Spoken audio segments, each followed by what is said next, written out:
Alright, let's talk about Dandadan because if you haven't watched this show yet, I genuinely don't know what you're waiting for. This is one of my favorite anime running right now, and today I want to break down exactly what it is, why it works, and why it's earned a spot on my personal favorites list. So here's the pitch.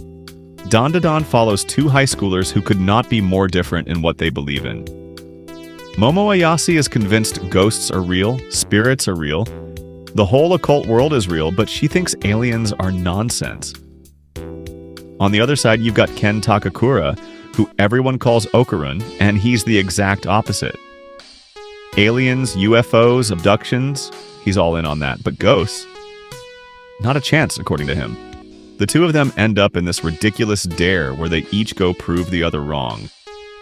Momo drags Okarun to a haunted tunnel, and Okarun drags Momo to an alleged alien hotspot.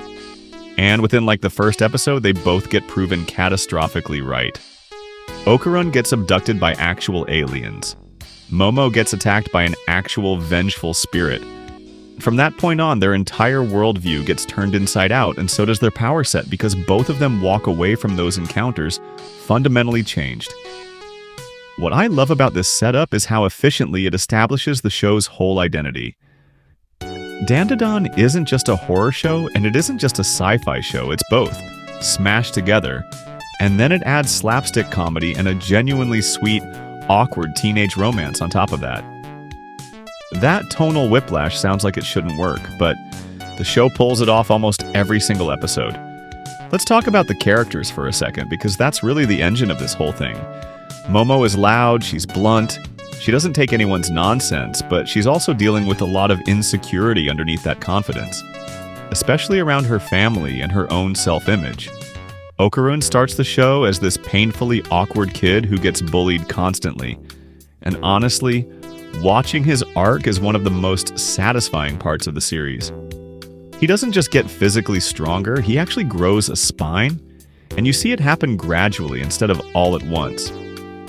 Then you've got the side cast, which honestly might be the strongest part of the show for me. Characters like Era and Gigi get pulled into this chaos too, and every one of them adds a different flavor to the group dynamic. Nobody in this cast feels like filler. Even side characters get genuinely emotional backstories that hit way harder than you'd expect from a show this goofy on the surface. Now, visually, this is a Science SARU production, and if you know anything about that studio, you know they don't do anything halfway. The animation in Dandadan is unbelievably expressive. Character designs stretch and warp for comedic effect 1 second, and then the very next scene you get some of the most fluid, terrifying high-stakes action you'll see in modern anime.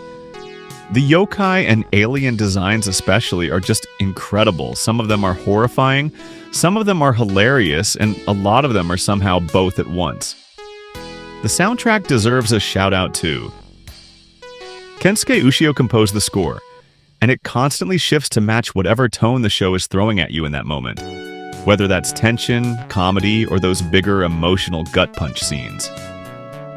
Now let's talk about why this show specifically clicked for me, because I've watched a lot of shonen and action series, and a lot of them start to feel formulaic after a while. Dandadan doesn't.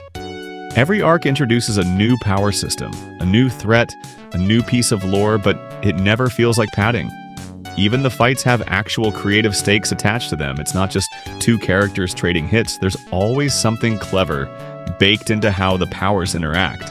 And honestly, the romance angle is handled really well too. It's slow, it's awkward, it's very much a teenage will they won't they, but it never overtakes the plot. It just simmers in the background and gives you these little moments that land because you actually care about these two idiots by that point. Let's dig into the power systems for a second, because I think this is where Dandadan actually separates itself from a lot of other shonen-adjacent shows. Okarun's abilities come from that alien encounter early on, and they evolve throughout the show in ways that are tied directly to his emotional growth, not just raw power escalation. Momo's powers lean into psychic and spiritual territory, and the way the show uses her abilities for both combat and quieter emotional beats is honestly some of the smartest writing in the whole series. Neither character just gets stronger for the sake of a bigger fight scene. every new ability unlocks because of something that happened to them. Some trauma, some connection, some choice they made. And that keeps the power growth feeling earned instead of arbitrary. The yokai and alien threats also do a lot of heavy lifting. Narratively, a lot of shows would treat the monster of the week as just an obstacle, but Dandadan usually gives its antagonists actual tragic backstories or twisted logic behind what they're doing. You end up with fights where you're not entirely sure who to root for, and that moral gray area makes the stakes hit differently than a typical good guy versus bad guy setup. I also want to bring up the comedy specifically because I think it gets undersold when people describe this show. The humor here is genuinely sharp. It's not just wacky faces and over-the-top reactions, although you do get plenty of that too. A lot of the comedy comes from character dynamics, from Momo and Okarun's bickering, from the supporting cast's chaotic energy, and from the show's willingness to undercut its own tension at exactly the right moment without ruining the scene. That balance is incredibly hard to pull off, and Dandadan makes it look effortless. Season 1 covers the opening arcs and does an incredible job setting the tone, introducing the core cast, and establishing just how far this show is willing to go with both its horror and its comedy. Then Season 2 ramps things up even further, deepening the lore around the acrobatic Silky, and expanding into some genuinely wild new territory with higher stakes, bigger threats, and even more emotional weight behind the character relationships. If you thought Season 1 was intense, Season 2 does not let up. If anything, it doubles down on everything that made the first season so addictive to watch. And here's the exciting part. A third season has already been confirmed, and it's set to premiere in 2027. So if you're getting into this now, you've got great timing, because you can catch up on everything before the story keeps moving. So, final verdict from me. If you want a show that blends horror, comedy, action, and romance without ever feeling messy about it, Dandadan is one of the best examples out there right now. It's become one of my personal favorites, and I think once you watch even a couple episodes, you'll completely understand why. That's going to do it for this one. If you're already watching Dandadan, let me know who your favorite character is down in the comments. And if this is convincing you to check it out for the first time, let me know that too. Make sure you're subscribed for more anime reviews like this one, and I will catch you in the next video.